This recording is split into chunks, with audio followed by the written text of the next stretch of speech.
Skuad Harimau Selatan Johor Darul Takzim kini bersedia untuk menghadapi ujian yang lebih besar menentang kelab La Liga LCCF dalam aksi yang akan berlangsung pada malam ini.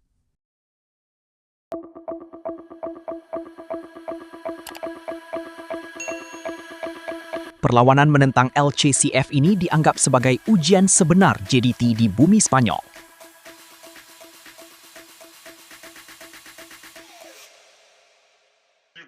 Ia bukan sekadar aksi pemanas badan, malah menjadi medan terbaik untuk menguji kekuatan taktikal dan mental pemain Harimau Selatan menentang pasukan berstatus kelab division tertinggi Sepanyol.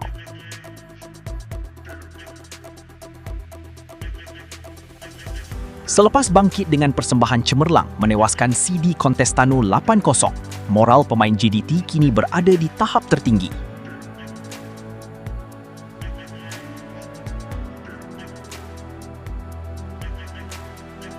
Bergson da Silva dan Manuel Hidalgo yang masing-masing mencetak 2 gol dalam perlawanan terakhir dijangka menjadi sandaran utama untuk menguji kekentalan benteng pertahanan LCCF nanti.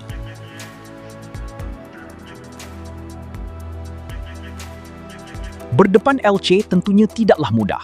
Kelab La Liga itu pastinya memandang serius perlawanan ini untuk menguji kekuatan taktikal mereka sebelum menghadapi saingan La Liga.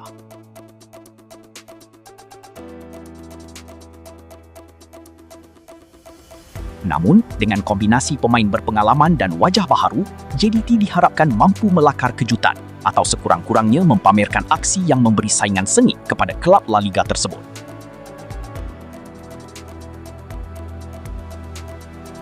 Adakah Harimau Selatan mampu menjinakkan LCCF di laman mereka sendiri?